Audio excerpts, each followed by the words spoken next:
6 fix கொடுத்தா போதுங்க. பிக்ஸ்னா photos இல்ல, 6 பன்னிக்குட்டி கொடுத்தா போதுங்க, உங்களுக்கு கல்யாணத்துக்கு பொண்ணு ரெடி. எப்படின்னு கேக்குறீங்களா? இந்தோனேஷியால பாப்புவா ரீஜன்ல டேனி அப்படிங்கிற ஒரு ட்ரைபல் கம்யூனிட்டி இருக்காங்க. இவங்களை பொறுத்த வரைக்கும் பிக்ஸை எவன் அதிகமா அடிச்சு கொள்றானோ அவன் தான் வீரன். அப்படின்னா நீ எத்தனை பிக்ஸை அடிச்சு கொள்றியோ நீ அவ்வளோ பெரிய மாவீரன். நீ ஒரு பொண்ணை கல்யாணம் பண்ணிக்கணும் அப்படின்னா அவங்களுக்கு சாப்பாடா வெறும் ஸ்வீட் பொட்டேட்டோஸ், கசவா, பனானா இது மட்டும் தான் அவங்களுக்கு சாப்பாடு. உங்க கல்யாணத்துக்கு பல்லாயிரம் செலவு பண்ணி ட்ரெஸ் எல்லாம் எடுக்க தேவையில்லை. அவங்க போடுற காஸ்டியூம் ஒண்ணுதான். காஞ்சி போன செடிங்களோட குச்சியை கட்டு மாதிரி இடுப்புல தொங்க விட்டுருப்பாங்க. செலவு மிச்சம் இல்ல. கல்யாணத்துக்கு பல லட்சம் செலவுலாம் இல்ல. ரொம்ப சிம்பிளா அழகா நேச்சருக்கு நடுவுல அழகான மேரேஜ் இருக்கும். ஆனா ஒரே ஒரு விஷயம் சொல்ல மறந்துட்டேங்க. டேனி பீப்புளுக்கு ஒரு மோசமான பிராக்டிஸ் ஒன்று இருக்கு. அது என்ன அப்படின்னா, நம்ம வீட்டுல யாரோ ஒருத்தர் டிசீஸ்டா இருந்தாலோ இல்ல இறந்து போயிட்டாலோ அவங்களோட விரல்ல பாதியை கட் பண்ணிடுவாங்க. எத்தனை பேர் இறந்து போறாங்களோ அத்தனை விரல் அவங்களுக்கு இருக்காது.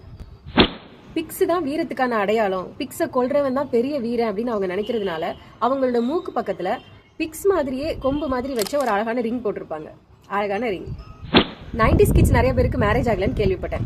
6 பிக் தான், பொண்ணு ரெடி, மேரேஜும் ஓகே. 90s கிட்ஸ் ரெடியா?